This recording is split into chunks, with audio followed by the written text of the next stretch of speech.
Hello, this is Iron Savage, and this video is going to be on how Rome created one of the largest empires ever and controlling the Mediterranean Sea. And Rome had its humble beginnings, starting off as a city-state protected by their surroundings. And early in the history of Rome, king was overthrown and aristocrats took over, starting a republic. They delegated stuff out, like, okay, this aristocrat does this guy deals with money, this guy deals with that, through delegation. And Rome will maintain political alliances by not exploiting the conquered, but by pretty much letting them run by themselves, laissez-faire-ish. And Rome also expanded by exploring uninhabited land and making profit in doing so. And Rome would expand from a city-state to an empire in the Mediterranean by encouraging interactions and exchange and trading. Rome was founded in what would be in the modern-day Italian peninsula in the 8th century BCE, and the city-state would be surrounded by Etruscans, who at the time controlled the area. Over time, the Etruscans would slowly decline as attacks from the north by Celtics and naval battles with Greeks would leave them weak. And Rome was very fortunate as it did not lie close to the sea, so they were not at risk of a naval attack, but had access to the sea by the Tiber River, allowing trade. And aristocrats would form by the 6th century, would overthrow the king and set up the delegation system to govern, and the new ruling class were called Patriot.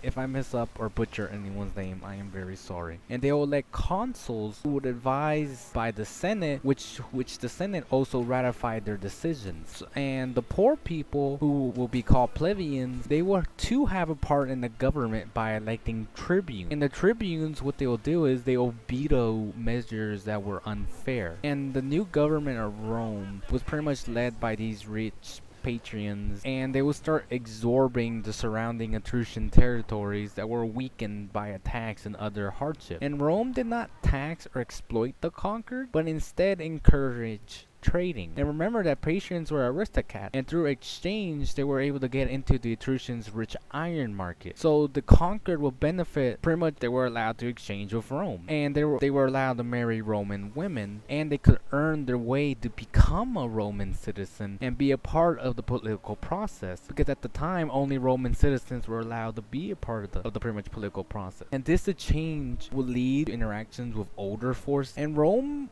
will come to odds with Carthage, which was an economic rival, and which would lead to a full-scale war known as the Punic Wars between 264 BCE and 146 BCE. And this isn't like a full-on war campaign, pretty much ancient, classical ancient wars. A lot of them will be just battles, just battles, and you go back home, lick your wounds. A few years or a few months later, you have another battle. And Carthage will fall, and Rome will take over the rich grain, oil, wine, silver, and gold, and became the dominant power broker in the western side of the Mediterranean. And on the eastern side was the Hellenistic empires, who themselves were on decline as pirates and local warlords caused instability. So Rome over time absorbed the eastern side and waged wars with Macedon and Anatolia for economic interests. And a lot of the absorbing that was done by Rome itself was actually done by the allies, as Rome will conquer these cities and just leave someone like,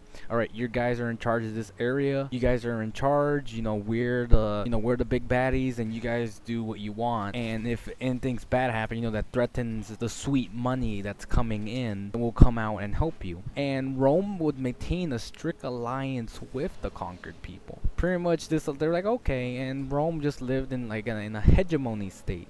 And Rome would expand, northward and explored areas that were Gaul, modern-day France, Germany, and Britain, because the armies would bring diplomats, governors, and merchants to sparsely populated areas. It would grow as people will follow that. You have bakers following the army so that they could feed them. You have chefs, you have workers, builders, yada yada yada, and that will slowly, make city-states or more little cities. And Rome will construct a massive roadway, allowing speedy travel throughout the empire, and even develop imperial speedways in these uncharted areas, get goods and profit even faster. And Rome trading will continue, and they made a lot of money because they'll get olives in Greece, fruit and wool from Syria, and created a surplus, meaning they had more than enough food, and that was a sign of wealth. But eventually the aristocrats, all of this came from, a bunch of aristocrats that overthrew the king and created a government that expanded Rome from a little city-state to an empire. And it was the trade with conquered people, like Etruscan, like